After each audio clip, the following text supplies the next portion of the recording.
Hey there, friends. Welcome to episode 17 of Knit Talk with a Tech Editor. I'm Megan of the Unapologetic Knitter, and I'm a tech editor. And in today's video, we're going to talk a little bit about knitting to target lengths within a pattern. This is actually based on a comment that I received in the video that I left for you guys a couple of weeks ago, letting you know I'd be taking some time off. And the knitter was asking about knitting to a length if your gauge doesn't allow you to stop exactly at the length that the pattern calls for. So I just wanted to talk about some of my best practices today. Before we jump in, I thought I would just give you a little update on Moo and what's happening here in our world. You can see I am still sitting in my living room. That's largely due to the fact that we have a little recovery crate set up for him in our living room. He's most comfortable there. And I am actually filming this on Monday, so just 2 days before, and we're in this really kind of awkward space between, is it a holiday? Is it not a holiday? July 4th is obviously Independence Day here in the States, and my husband's company has given them Monday and Tuesday off. My work schedule hasn't allowed me to take all of today off, but we're just kind of in a relaxed state of enjoying the day. So I've got Moo here in the living room with me and his big sister Peaches, of course. And he's doing really well. He had his sutures removed last week, and he's now starting to get up and walk a little bit. Really just when he's out for potty breaks, or if we're going from, say, the crate in the living room to the crate in my office. But otherwise, there's not been a lot of movement. He will be on restricted bed rest for another 3 weeks, but starting on Wednesday, he does get to start some water therapy, so water treadmill therapy, which will be kind of nice. He's lost a lot of muscle mass in his legs, and so he's been really struggling to get from standing to lying down and lying down to standing back up. So we're excited to see him get a little bit more strengthening exercises going. So with that out of the way, let's talk a little bit about knitting to a target length in a pattern. So the particular knitter that wrote in was asking about if you're knitting a project and you have to end with a wrong side row and reach a target length, is it better to knit just shy of that target length or just longer than that target length if ending with that wrong side row will not get you to the exact length that the pattern calls for? So we'll go into what I think the best thing to, or what I would do to prepare for that. But my general rule of thumb is if I don't know necessarily how much my project is going to grow, or if I'm using a measured length, so I'm actually using a tape measure and knitting to the measured length, I generally knit slightly longer rather than shorter. My main reason for that is if it's something like, especially like the yoke of a sweater, you don't necessarily want that to end up shorter, so that if you're trying to pick up stitches around the edge, your armhole is going to be too small. So I would rather knit slightly longer, account for any differences in length that you may have if you're putting, say, a seam at a shoulder, or if you're picking up and knitting stitches along the edge. You can always sort of fudge out a little bit of extra length by leaving an extra stitch gap between the stitches that you pick up. So my preferred method, if I'm doing the measured to length, is to go just slightly longer if I know I won't hit the exact length that the pattern calls for. So there you go. That's my general rule of thumb there. But what I wanted to talk in that same vein, or wanted to talk about in that same vein, is how to prepare your knits using your gauge. So I've got a swatch here that I have used. I'm going to be knitting up a sweater using this new Dapple yarn from Brooklyn Tweed. It's kind of a fun one. I've never used it before. So when I knit this gauge swatch, I knit 36 rows and measured the swatch before I blocked it. So my 4 inches before I blocked this was 32 rows over 4 inches. When I blocked it, and I just soaked it compressed it between two towels to let it dry and laid it flat. I didn't pin it out to any target dimensions. I just let the fabric do what it was going to do. It grew a little bit so that once it was dried and I remeasured it, my 4 inches is now measuring over 31 rows instead of 32 rows. Sorry, my dog is coughing. Sorry, dogs can be really challenging. I'm going to step back a little bit and just make sure I covered all of that. Basically, when I measured my swatch before blocking, I had 4 inches over 32 rows. When I measured my swatch after it was done blocking and drying, I had 31 rows that measured 4 inches. So basically that tells me that my swatch over 4 inches grew about 1/8 of an inch between being knit before blocking and what it will be after blocking.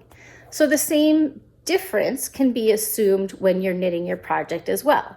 So just to give an example, if I was knitting a drop shoulder style sweater, so you're knitting your yoke flat from your underarm to your shoulder seam, if my target length is, let's say 8 inches, I would, if I measured to a knit length of 8 inches, like physically took a tape measure and measured that length to 8 inches, when I block it, I will get an extra 1/8 of an inch over each 4 inches, so double that, so 1/4 of an inch longer once it's blocked.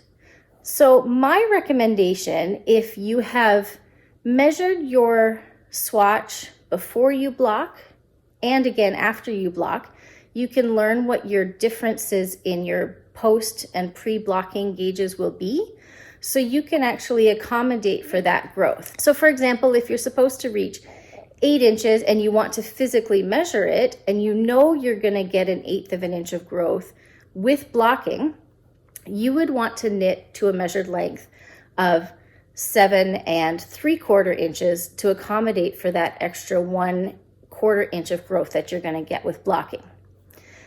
Alternatively, you could, instead of measuring at all, you could simply plan out how many rows you need at your gauge to reach your target length. So if we use the same example and we say our target length is 8 inches and our row gauge is 31 rows over 4 inches, we know we're going to need to knit a total of 62 rows to reach our target length of 8 inches once blocking is done. And that just completely omits the need to use a tape measure at all. You just count your rows and you know that based on your gauge, you are going to reach your target length. So those are kind of my best tips for how to go about that. I personally am very much a counting rows kind of person rather than a measuring for length person.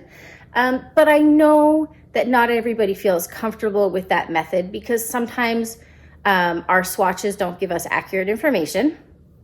I would say that if you feel like your swatch is lying to you, it may be that your swatching and your actual knitting style have perhaps changed a little bit. You may have relaxed into the project and so you get some slightly different gauge information. But in general, if you knit a large enough swatch to go with your project, hopefully the counted rows method, sorry, I've got a little dog hair on my nose. Hopefully the counted rows method will go better for you than the measured row method, okay? And then the other thing I did want to talk about that ties directly into this is just talking a little bit about what designers mean in a pattern when they say to knit to a particular length. And it ties in directly with my preferred method of using the counted rows.